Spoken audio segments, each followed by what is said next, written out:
been a while since I did the first half of my Metroid project. Would have had this part out sooner, but I got into a bit of a jam. Yeah, I really shouldn't have done a video on that film, but no negativity here today. Except for the fact my camera's a bit knackered at the moment, so I'm having to do this through voiceover only. Apologies on that. Hopefully we'll get it fixed soon. But today, we are discussing what Metroid Dread is. And I'm not gonna lie, I wasn't sure how to do this video. I've already done the history of the Metroid series. Well, what's left to talk about that Nintendo hasn't already spoiled? Well, for a starter, the history of this game in general. Just so we're clear here, there's going to be big spoilers going ahead, so if you're not interested, you want to go in totally blind, stop the video and maybe come back later. Have they gone?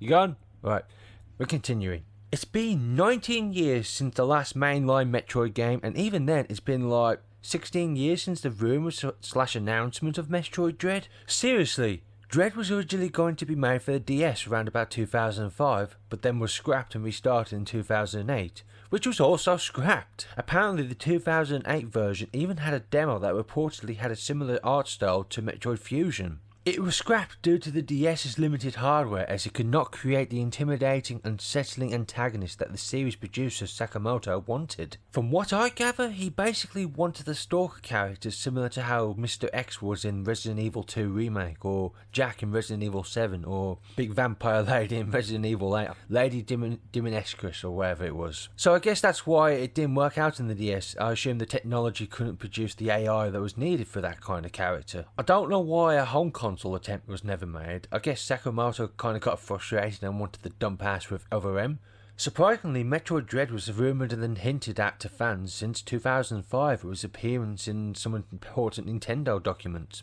But I think the big confirming moment for Metroid fans was a reference / Easter egg in Metroid Prime 3. In the game, you can scan the screen and find a report saying, "Experiment status report update. Metroid Project Dread is nearing the final stages of completion." Apparently, according to the developers, this was pure coincidence. It was also a coincidence that I was sacked from my job at the bookstore as Boris Johnson autobiography suddenly had cocks drawn all over them.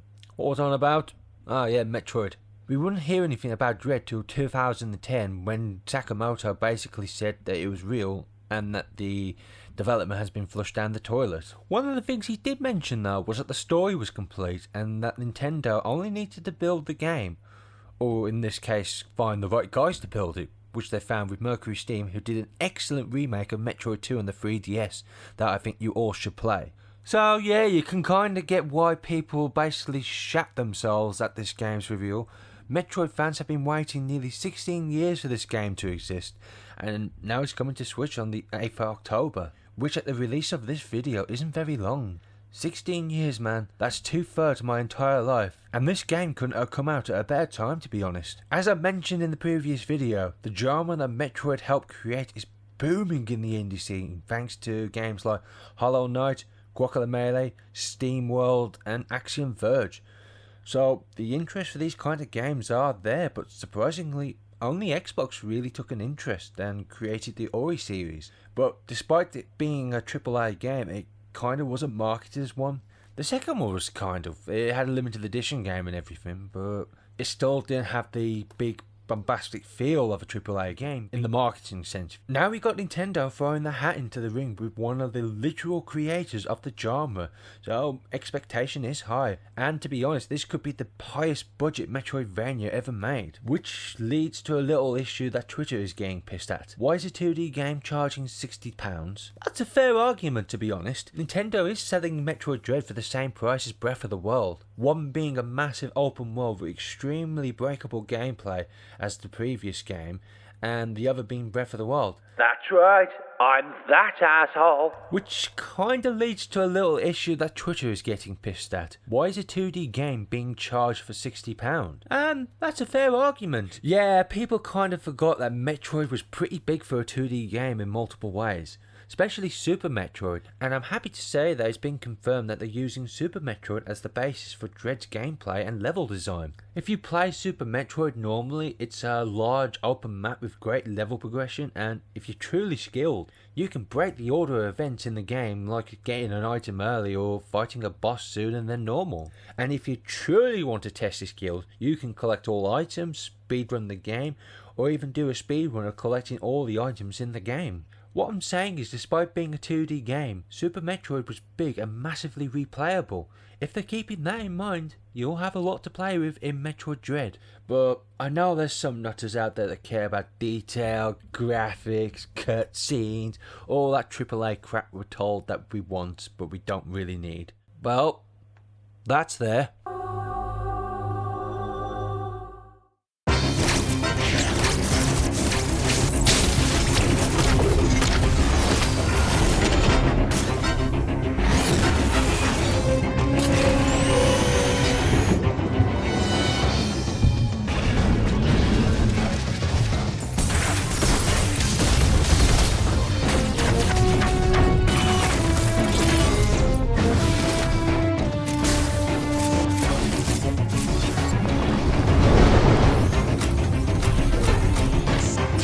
Yeah, this is literally the best looking game ever made.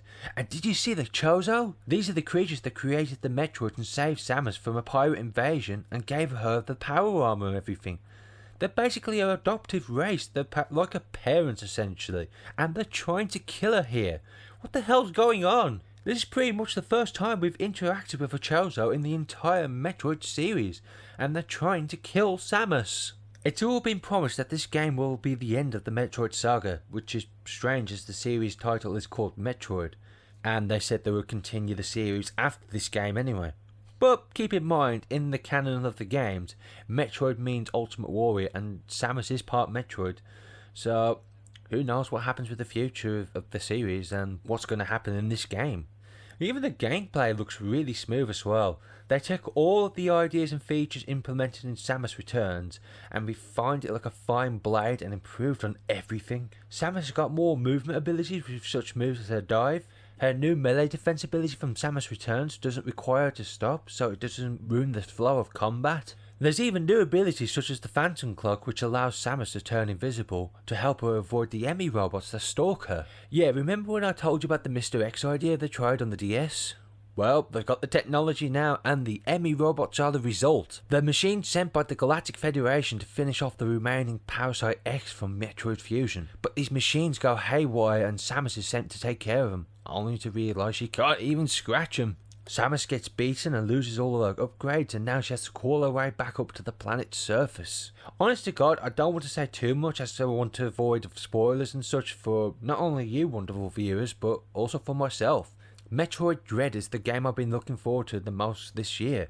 Feels like it could be actually a game that delivers what it promises for once. It even replaced a lot of my minor plans for reviews and videos and such that was going to happen at the end of this year. So yeah, it's a big deal this game is for me and a lot of people. So I think the next time I'll talk about Metroid, it will be with Dread's review. Right, thank you all for watching. Hopefully I'll get my camera fixed soon, so hopefully I'll see you again. Right, bye.